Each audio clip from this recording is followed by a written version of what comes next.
अस्सलामुअलैकुम। मैं doctor Sumbal Afzal, consultant gynaecologist and infertility specialist.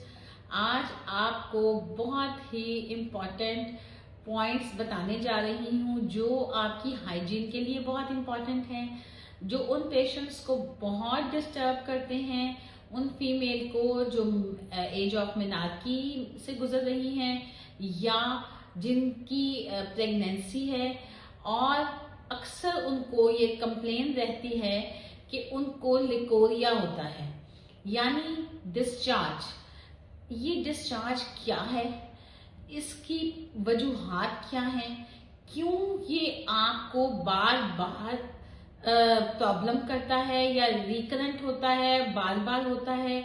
दवाई ले ली, उसके बाद खत्म हो गया, उसके बाद दोबारा से आप उसी प्रॉब्लम को फेस कर रहे होते हैं।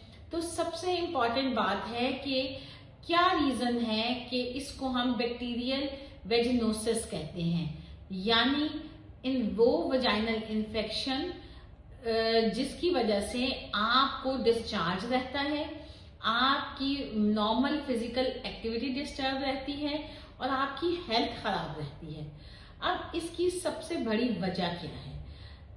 एक्चुअली फीमेल की वजाइनल एरिया की पीएच एसिडिक होती है।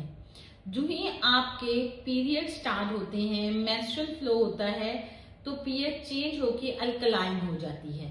उसमें फीमेल बहुत ज्यादा प्रोन होती है इन्फेक्शन को।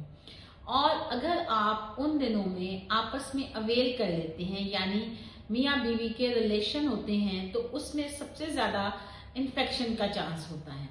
इसके अलावा अगर आप बाहर का वॉशरूम यूज करते हैं तो तब भी आप बहुत से बैक्टीरिया बाहर से एक्वायर कर लेते हैं।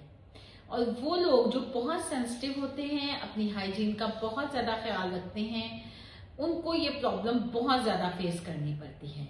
आपने अवॉइड करना है कि आपने देखा होगा कि जो लोग अंडरगारमेंट्स बहुत टाइट पहनते हैं या नायलॉन के पहनते हैं, उनको भी वजाइनल डिस्चार्ज की बहुत ज्यादा प्रॉब्लम रहती है। इसके अलावा प्रेगनेंसी और डायबिटीज के पेशेंट्स को भी ये प्रॉब्लम बार बार फेस करनी पड़ती है। तो प्रेगनेंसी में भी आपकी इम्यूनिटी कम हो जाती है, और शुगर के पेशेंट्स की तो अक्सर ही शुगर कंट्रोल नहीं होती, जिसकी वजह से उनको इन्फेक्शन हो सकता है। डिटेल में बताई है, मगर सबसे इम्पॉर्टेंट बात है कि हम इससे अपने आप को बचा कैसे सकते हैं, यानी प्रिवेंशन क्या है। और prevention is better than cure, यानी आपने वो तमाम चीजों को अवॉइड करना है जो आपको ये डिस्चार्ज और बैक्टीरियल वेजिनोसिस की वजूहात बनती हैं। मगर सबसे इम्पॉर्टेंट बात है कि इसकी सिम्टम्स क्या हैं, कलर क्या होता है, और ये आपको किस तरह से प्रेजेंट करता है। यानी अगर आपका डिस्चार्ज का कलर मिल्की वाइट है, येलोइश ग्रीन है, आफ्टर इंटरकोर्स के बाद आपको फिशी स्मेल आती है और इचिंग रहती है, आप अक्सर कर्डी वाइट डिस्चार्ज आपका नजर आता है पैंटीज पे, तो ये सारी अलामात हैं इन्फेक्शन की। इसकी मुख्तलिफ वजूहात हैं, इसकी मुख्तलिफ अलामात हैं, और इससे बचने के कुछ तरीकाकार है।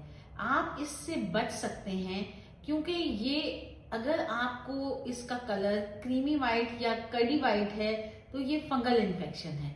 अगर फिशी स्मेल के साथ डिस्चार्ज है तो ये बैक्टीरियल इन्फेक्शन है, और अगर ग्रीनिश येलो है तो तब भी ये बैक्टीरियल इन्फेक्शन है। तो आपको सबसे ज्यादा एहतियात करनी है अपनी हाइजीन में, यानी आपने अपनी हाइड्रेशन बेहतर रखनी है, लिक्विड का इस्तेमाल ज्यादा करना है, बाथरूम जो बाहर की टॉयलेट्स हैं उनको अवॉइड करना है, ताकि आप बैक्टीरिया बाहर से एक्वायर ना कर सकें। इसके अलावा ड्यूरिंग पीरियड्स आपस के रिलेशन में परहेज करें, ताकि आपकी वजाइनल पीएच जब अल्कलाइन है तो बैक्टीरिया उसमें जल्दी ग्रो करते हैं और आपकी सेहत खराब ना हो।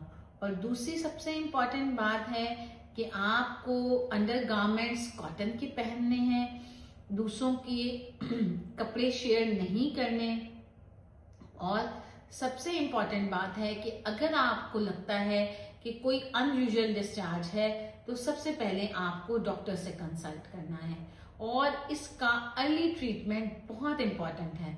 अदरवाइज ये आपकी हेल्थ को खराब करता है, आपको पेल्विक इन्फ्लेमेटरी डिजीज यानी इन्फेक्शन रहती है जिसकी वजह से आपकी ट्यूब्स भी बंद हो सकती हैं और आगे कंसीव करने में प्रॉब्लम आ सकता है।